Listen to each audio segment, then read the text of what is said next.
foram alteradas de modo proposital, tornando-se exageradas e melodramáticas, para produzir um efeito de falsa comédia. Pedimos aos telespectadores que não encarem tais cenas como verdadeiras, sendo elas de total responsabilidade dos atores que as interpretam. Atenção, emissoras, para o toque de 10 dicas para destruir um trabalho de mocidade. Patrocínio do grupo Consciência Tardia. Faltem bastante à caridade, critiquem, discutam. Transformem as aulas de mocidade em reuniões sociais. Guloseimas, bebidas, etc. ajudam bastante. Deixem a inveja dominar o grupo e as dores de cotovelo serem a mola mestra das críticas. Comecem as aulas sempre fora de hora e prolonguem bem a reunião, até chatear. Tenham uma atitude de criança manhosa, ótimo para jovens amadurecidos que se propõem a amadurecer os outros. Usem trajes avançados para que todos possam se deleitar. Ponham a culpa na malícia de quem vê, afinal, vocês têm o direito de serem inocentes. Nunca orem com fé, nem no começo, nem no final da reunião. Para não quebrar a monotonia, que deve sempre reinar, nunca permitam a alegria, nunca cantem. Discutam todo o tempo e sobre qualquer assunto, especialmente política. Deixem a religião e vivência de lado. Elejam um rapaz ou uma moça e os transformem em um ponto de discórdia do grupo ou em vítima. Assim, poderão faltar à caridade.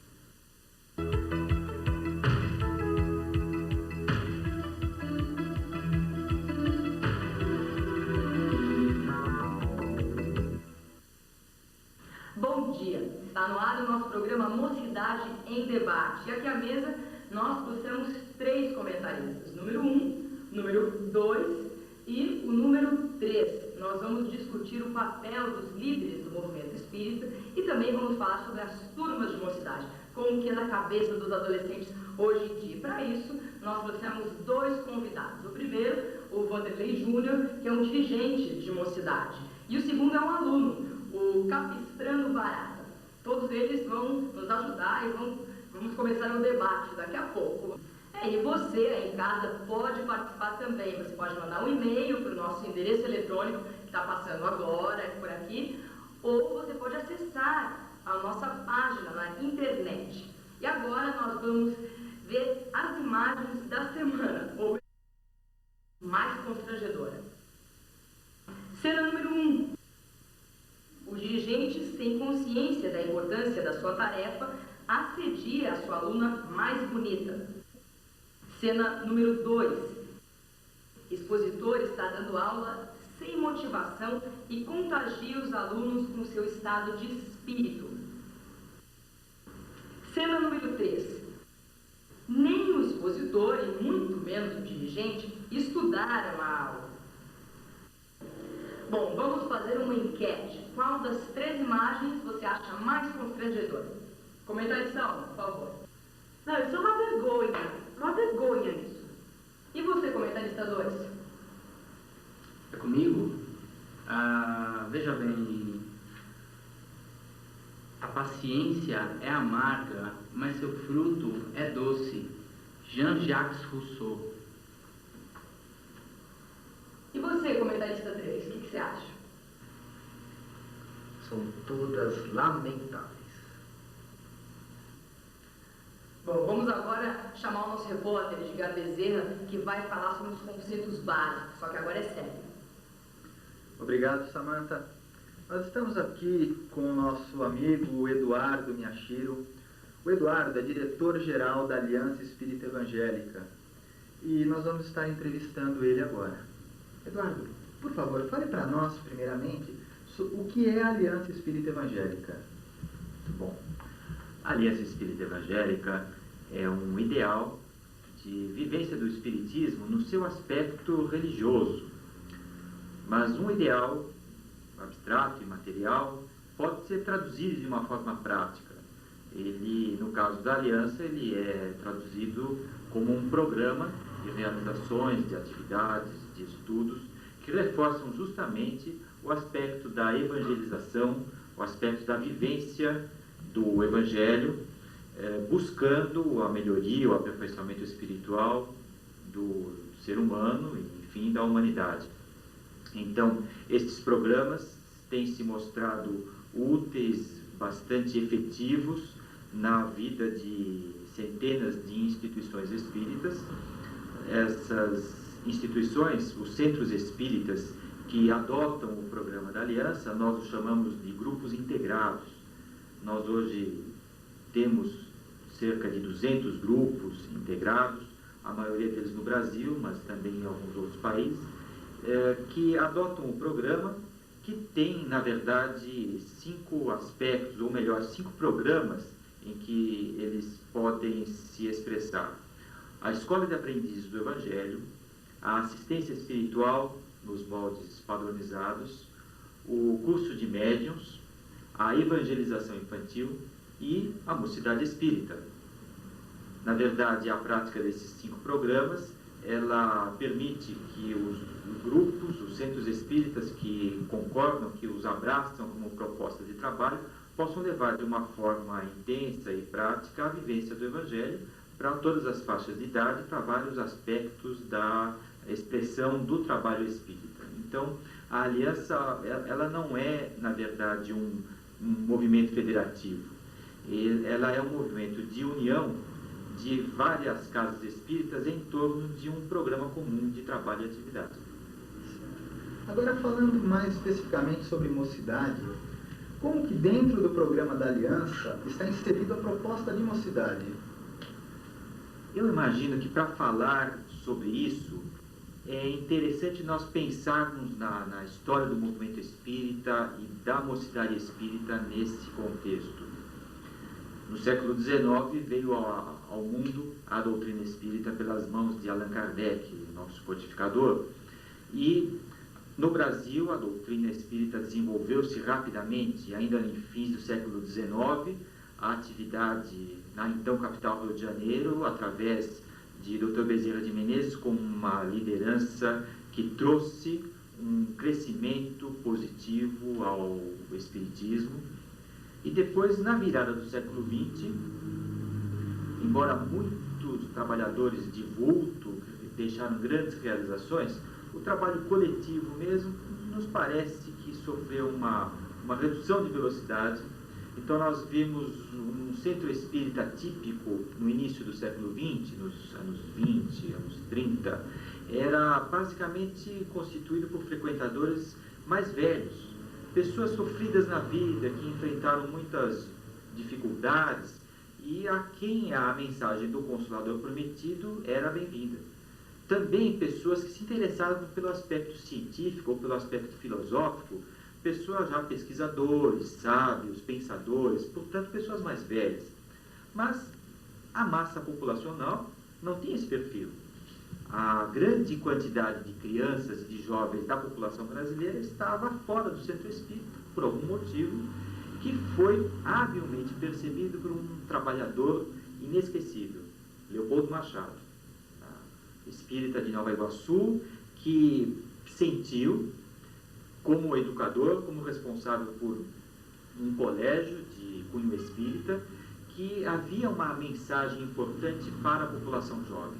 Justamente a doutrina espírita, a mais dinâmica sobre esse aspecto, até a ponto de questionar os seus pontos básicos, de não ter dogmas, de aceitar discutir qualquer dos seus princípios, ela vinha em benefício da mentalidade jovem, aberta, questionadora, dinâmica. Então, por que o jovem estava distante do espiritismo? E Leopoldo Machado fez uma cruzada nacional, fez muitas viagens, fez apelos aos dirigentes dos centros espíritas, das várias agremiações espíritas, e ao longo dos anos 30 e anos 40, iniciou-se um processo em que o espiritismo se voltou para as necessidades da população, sem esquecer, principalmente, a criança e o jovem. Então, é uma proposta saída da mente de Leopoldo Machado, a evangelização infantil e a mocidade espírita. Nós podemos dizer que Leopoldo Machado foi o idealizador e o criador da Mocidade Espírita no Brasil. Em 48 ele conseguiu reunir no Rio de Janeiro, no primeiro Congresso de Mocidades, centenas de colaboradores de todos os locais do país. Então, após esse impulso inicial, a Mocidade Espírita deu uma enorme contribuição ao movimento. Muitos trabalhadores e realizadores espíritas saíram do movimento de mocidades dessa época, e depois consolidou-se a proposta da mocidade, mas ficou, digamos, também algo rotineiro, porque lá pelos anos 60 a gente via as mocidades espíritas ou aquele grupo que se reunia para fazer uma confraternização de jovens no ambiente do centro espírita, ou então a gente via as mocidades empenhadas em campanhas assistenciais, mas onde também intercalando com o estudo das obras básicas do Espiritismo, mas de certo modo com uma repetição de rotina, de atividades. E isso fazia com que os objetivos da equipe mocidade, da turma de mocidade, se perdessem. Em 73 surgiu a Aliança Espírita Evangélica. As pessoas que começaram a trabalhar no campo da mocidade, nessa nova proposta da Aliança, elas trouxeram um conceito interessante que veio dar uma grande contribuição. Mocidade como um programa de estudos, como um curso que tem um início, que tem um desenvolvimento e que tem um final. Então é importante isso, imaginar que a mocidade, a turma da mocidade, ela vai ter uma existência apoiada num programa de aula de 3 anos, por exemplo.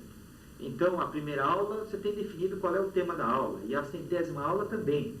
Isso já permite um planejamento e permite que as mocidades tenham uma forma de se apresentar para a sociedade, porque você marca uma data, uma inscrição, a turma se organiza, ela tem todo um desenvolvimento planejado, uma sequência lógica, e depois que acaba a mocidade, os jovens vão se integrar ao movimento espírita, ao trabalho assistencial, ao trabalho de evangelização.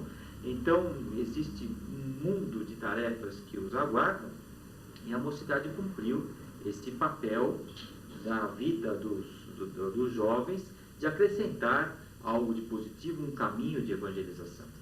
Então, a nossa proposta em termos de programa, em termos de mocidade espírita, ela vem a calhar no sentido de impedir que haja uma dispersão por falta de finalidades. Desse modo que o Movimento da Aliança tem adotado o programa da mocidade espírita como uma oferta de algo positivo, útil para a vivência dos jovens. Muito interessante, Eduardo.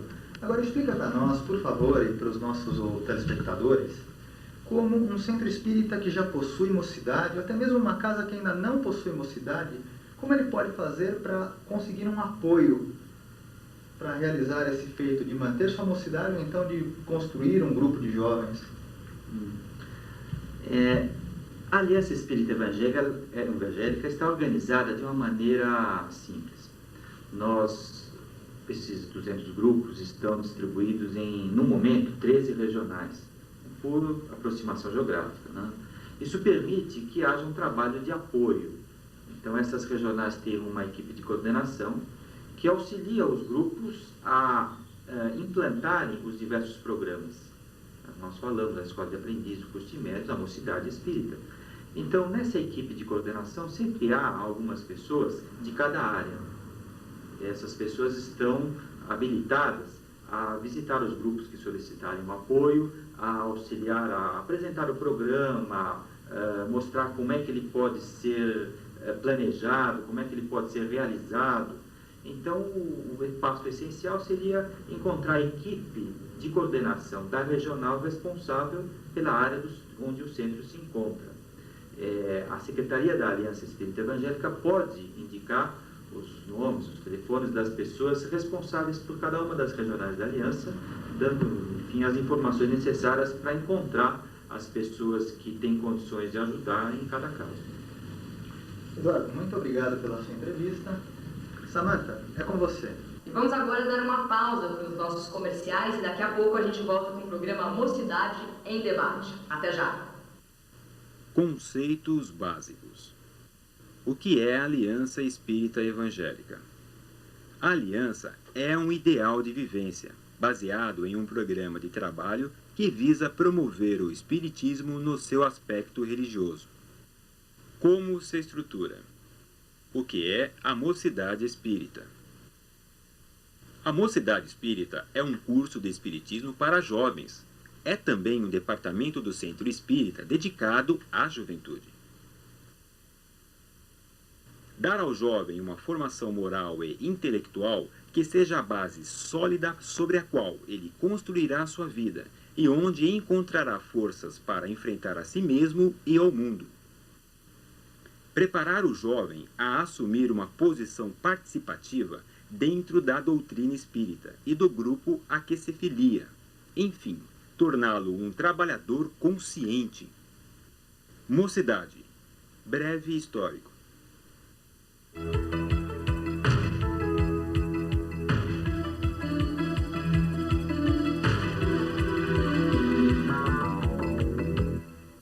Oi galera, nós estamos aqui numa livraria espírita, onde nós vamos dar uma olhadinha em alguns livros que possam estar enriquecendo os nossos conhecimentos como futuros dirigentes. O nosso primeiro livro é Entendendo o Espiritismo, da editora Aliança, que se trata de um curso básico sobre a doutrina espírita, onde nós teremos a oportunidade de conhecer fatos e personalidades da história do espiritismo no Brasil e no mundo. Um outro livro bem legal é Respondendo e Esclarecendo, do Edgar Armand. É um livro de perguntas e respostas que nos esclarece com muita objetividade as nossas principais dúvidas sobre a doutrina. Gostaram? Então daqui a pouco a gente volta com mais dicas de livros para vocês.